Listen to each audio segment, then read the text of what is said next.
Alright, ladies and gentlemen, Fab's in the house and welcome back to the channel. Today I am in the house with something really amazing. I've got the Peter Rassenti Large Nirvana 4.0 for a review, and we're gonna analyze the look, the sound, the feel of this bad boy. But don't forget to like the video, subscribe right over here, that's the button, and you can also leave me a comment down below if you are enjoying this thing or if you are hating this thing. Let me know in the comments down below, because I kind of love this one. So let's talk.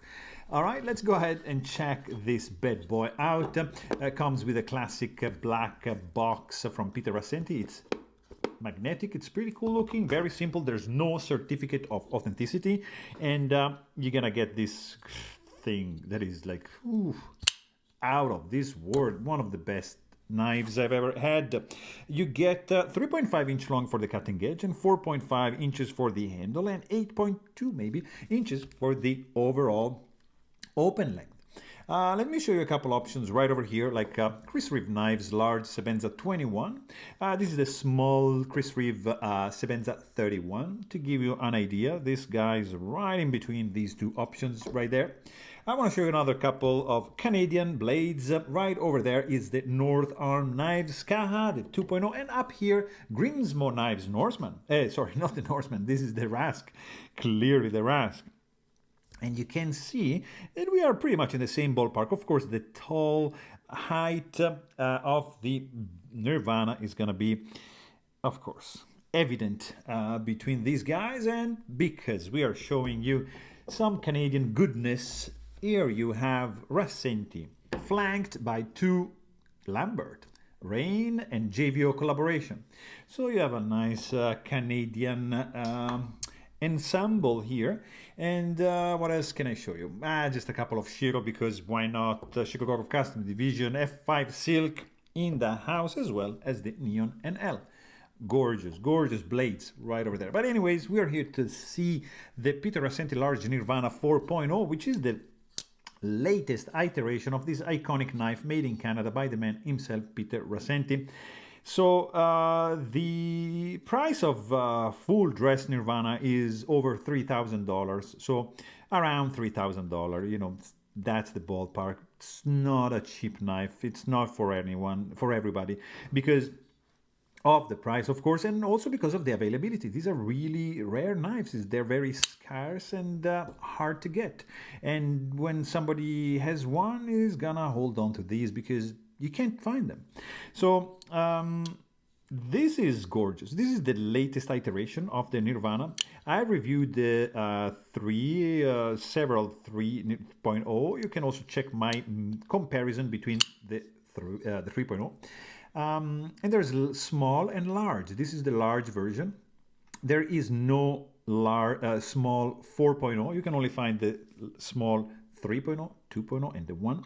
And it's amazing. This is Chad Nichols Mokutai integral frame, which means it's like a solid billet of Mokutai milled out to create this integral frame. As you can see, you have only one screw right over here to take this guy apart. There's nothing else. I mean, two screws for the pocket clip, but that's, you know, you don't need to.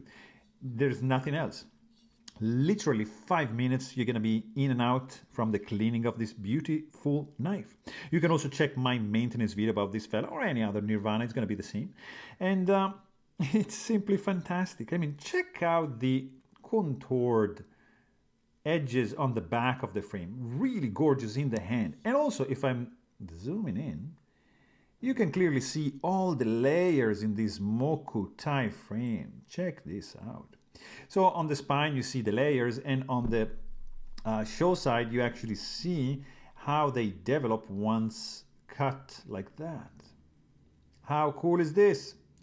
It's just gorgeous. And this, of course, is like a heat anodization, which is masterfully done by the master. All right. Of course, you don't have any 3D milling going on. You don't have any internal skeletonization because it would be insane. I don't even know if it's even possible to do an integral internally skeletonized. But you do get some nice finger grooves.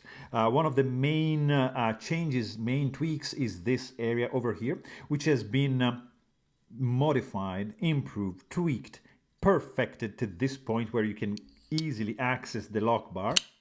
And it's fantastic. You have some nice chamfering going on all the way around. Not so much on the inside at this point. The tip of the blade is safely recessed. You can't touch it. You have a tip-up carry only pocket clip, not ambidextrous, screwed in with 2 screws. Very strong tension, looking good, nice and straight. And of course, it's still in mokutai with the matching pattern of the handle, of course. And then you get this blade. I mean, of course, no backspacer, no standoff, it's an integral. But anyways, you get this blade when you flick it open.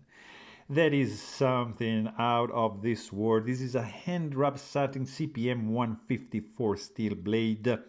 Hand rub like to a point that is, I don't know, the only word that comes to mind is sexy.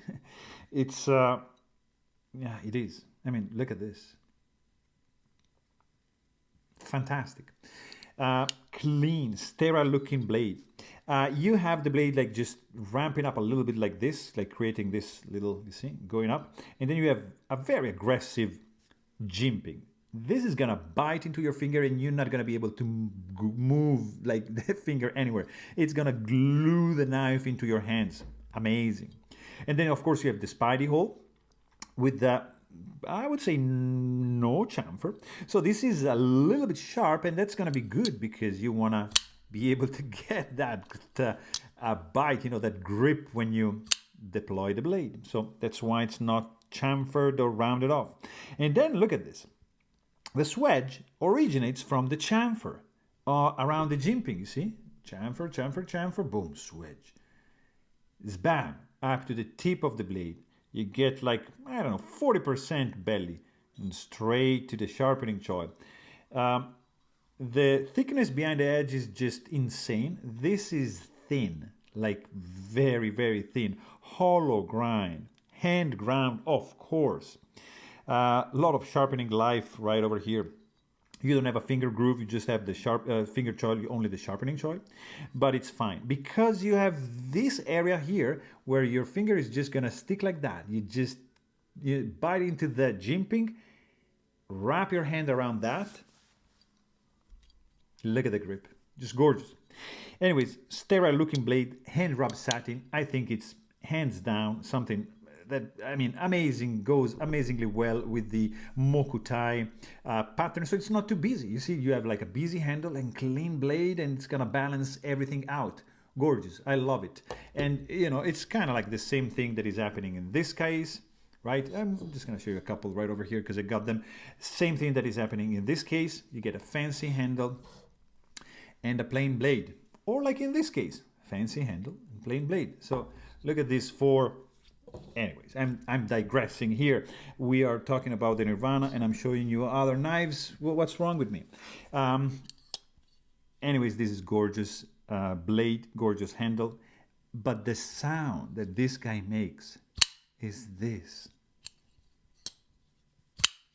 How cool is this sound? Gorgeous. Really, it's loud. It's resounding. When you close the blade, there's a gentle, subtle tinkling, but when you open it, there's a very distinctive thwack, which is resounding on the inside of the integral handle because the sound is not allowed to escape. It's gonna be resounding on the inside of the handle, creating this gorgeous, deep, piercing and percussive and loud blast, thwack, and this tink and thwack. One of the most amazingly sounding knife. Like the acoustics on this one are just fantastic. Just love this. Let's check the weight It's not too crazy. I like that. I like the heft, the density that transmits to your hands. This guy's going to be like 4.42 ounces. Not too bad. Absolutely flawless. No hot spots whatsoever. There's no sharp edges except for the jimping going on over here. Lock bar access much improved compared to the 3.0. Not you can do see a little bit more advanced grip, taking advantage of this divot right here, or just can be a little bit back like so, but this is just gorgeous, perfect grip. You can also do a nice reverse grip. It's going to be feeling absolutely solid in the hand. I mean, it's an integral handle. What do you expect? And of course, nothing is rattling, nothing is shaking. There is no blade play. The deployment of the blade is just gorgeous like that. It works all the time. You can spidey flick it with a lot of happiness when you do that with the index like that. You can even do two. You can cheat and just deploy like with two fingers. It's amazing. Oh, look at that. You can even use two hands. So it's very, very nice and fidgety. You can even with a little bit of wrist flick kind of like use it as a front flipper. So I mean, come on, it's fantastic. Zero lock stick, of course. The geometry is spot on this one.